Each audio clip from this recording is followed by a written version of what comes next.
Hello, everyone. Hello. Hi. Is my PowerPoint up there? Okay. So today I'm going to tell you about my testimony of how my faith has developed over the past 24 years that I'm on this earth, and also about how I came to Tyndale. And you see, this is my full name. It's pretty long. So my first name is Vietnamese, and that's because I'm Vietnamese. And then I am also married since September. So my last name is Nieuwenweg now. So I think my name captures my identity of who I am, and I will start from there. And how my faith has developed has been impacted by 3 aspects in my life. And I'm going to start with the first one, and that's my family. Okay, go to the next one. I was born in Arnhem to a Vietnamese migrant family. And I also have a younger brother who's 4 years younger than me.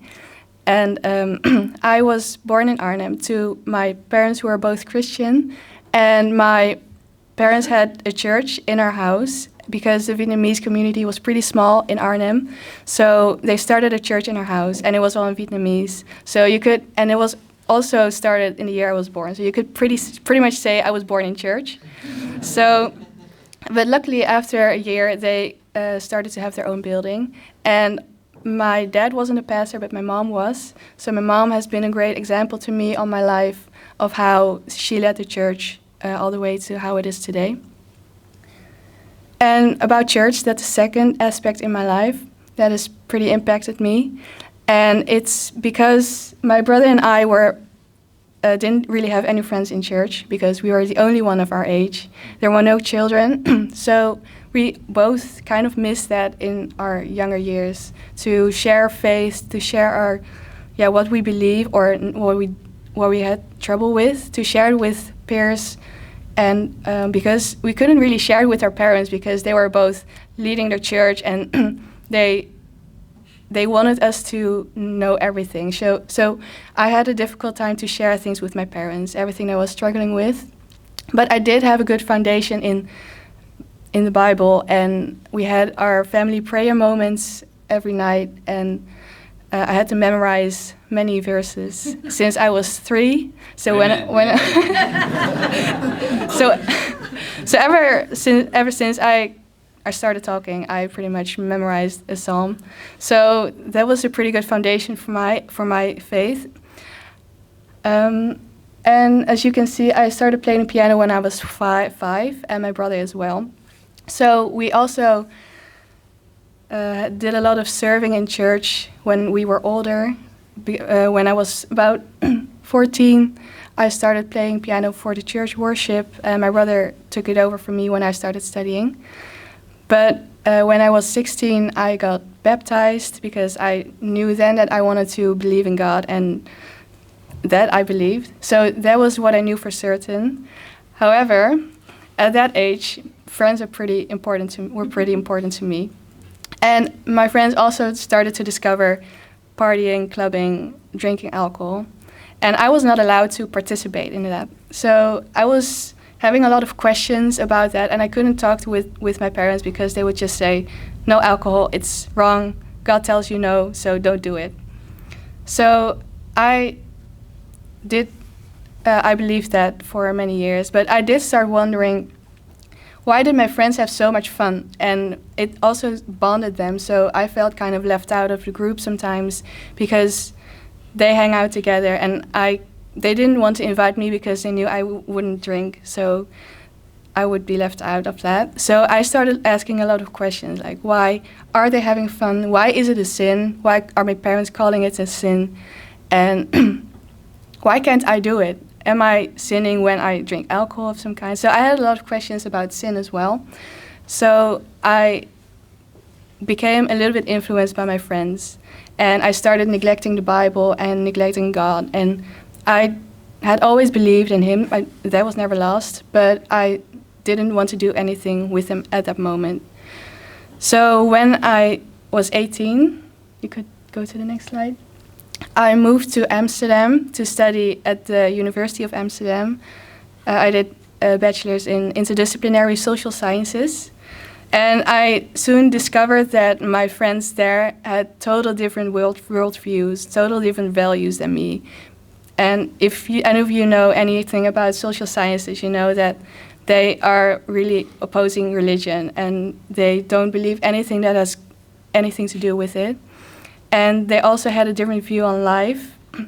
So that made me also wonder, what are my values now? And because I knew didn't really fit in with their values, so I started thinking about what was important to me, and what is my identity actually? Because I was born a Christian, but I'm not doing anything with it now, but I do still believe. But do I want to fit in with these non-Christian friends of mine? So that was a difficult time for me as well. So I decided that I needed some people around me who shared my values, and I started to look for Christian friends. So I applied for, you can go to the next slide, to the Navigator students in Amsterdam, and not knowing that it would have the greatest impact on my life ever. So this is a group of 200 to 250 people. And the motto of the Navigator students in Amsterdam is to know Christ and to make him known around the city amongst the students. So, but for me, it was just mostly about the fun and having Christian friends around me. And yeah, this is a photo of me, my last year when I was in the board. So you get a little bit of an impression of it. And the Navigators group is so big that it is also divided into subgroups. And a subgroup is about 20 to 25 people. And my group was called Atlas. You can go to the next one. They were all at my wedding. And all these subgroups are also divided into small groups. So I also was in a small group within this group. And in my first year at the Navigators, I was just there for the fun and for meeting and talking with Christian people about our struggles and sharing what we knew, what we didn't know. And it was also really eye-opening for me to learn that other Christians thought differently about things as well. So I learned a lot from them. And in my second year, a friend of mine, my small group leader, we became good friends, and she started inviting me for a coffee.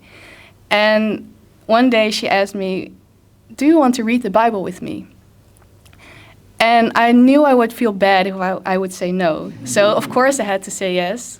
So she started getting the Bible out of her bag, and she took a passage that she learned in her Navigators training, and she started asking me Bible study questions, and I was just there to answer it, and I was not really motivated to read the Bible, but because she was a good friend, and I also felt bad about neglecting God sometimes, so I did participate in that. So that went on for about half a year. Every week she would ask me the same question, and every week I would say, fine. So, but one day we started reading Genesis 2 about the fall, and she noticed that I had a lot of questions in my mind, and she was right, because I had a lot of questions about what is sin and when is someone a sinner, but also how did Jesus wipe away all the sins by simply dying on the cross? Like what was behind all of that? And of course she didn't know anything of that, and but she was willing to discover it with me. So we started reading the Genesis part again, and then we read the crucifixion part.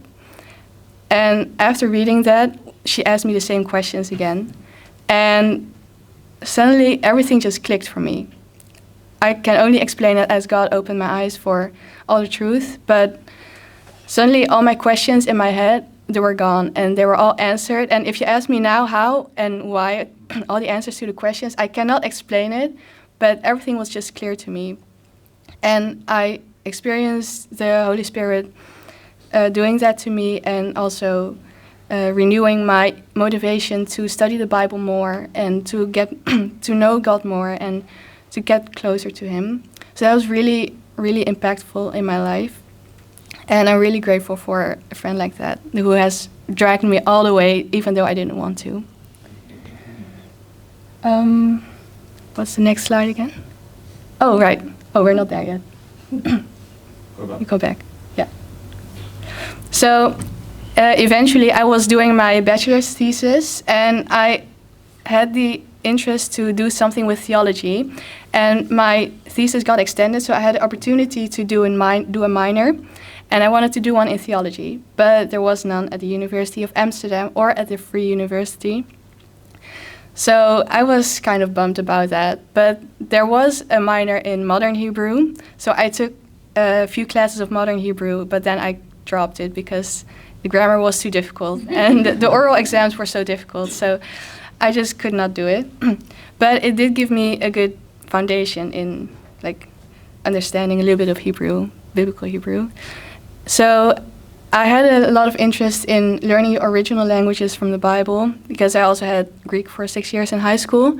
So in my Bible studies, I would naturally draw back to the original languages, but I did not know how to use it. So I wanted to do something with it and also to learn how to use my knowledge in that. So I did consider theology, but I thought, well, I don't know if it's going to be anything for me and if I'd have any job opportunities in it. So I took a safe route and did a master's in public administration because I also had a great interest in politics. And so I did that for 1 year, and also my bachelor's thesis got extended, and my master's thesis got extended. So I had also a lot of other opportunities that I could take on. And for example, there was a board year at the Navigators, but also the municipality elections in Amsterdam were last year. And I was on the candidate list for the ChristenUnie, for the Christian Union. So I was also working on that a lot. And you can go to the next one. And it was also a moment of questioning for me, like, which path would I take? Would I wanted to work full-time in politics or in public administration? Or would I want to dive in the deep, take a risk, and do theology that I knew nothing about and didn't even know that I would like?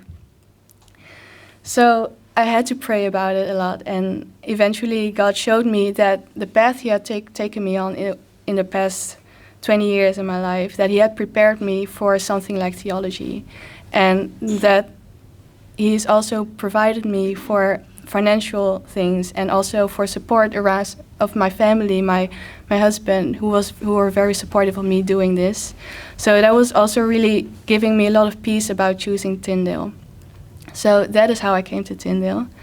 And what I would want to do after Tyndale, I don't know yet. But for now, I'm serving in ministry in my church.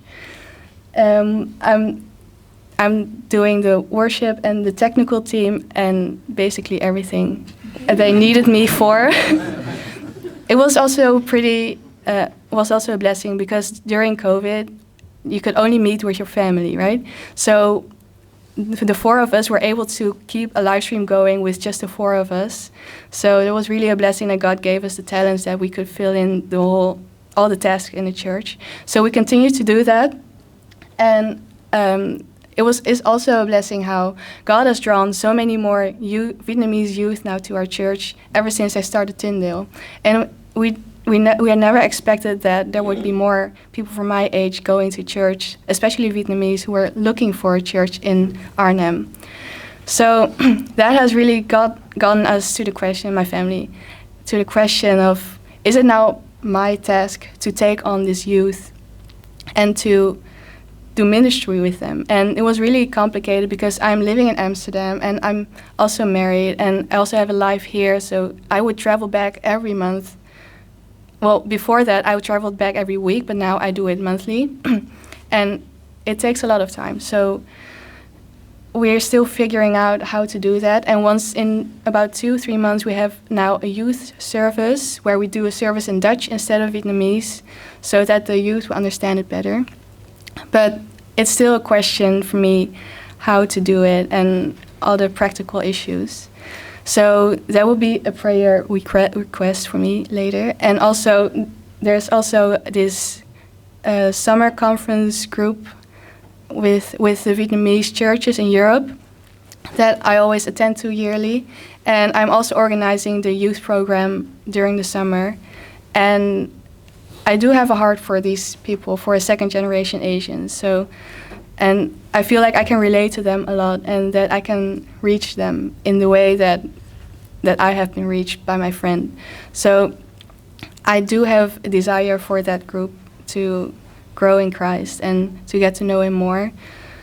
But I don't know how it would look like for now. So I would like my prayer request would be guidance in my ministry in the coming year, but also in the future. My next prayer request is finding balance in life, because I found it really hard in the first months of Tyndale to spend time on everything I value. So I need to get my priorities straight sometimes and find balance to spend time on all these things. And also my studies at Tyndale.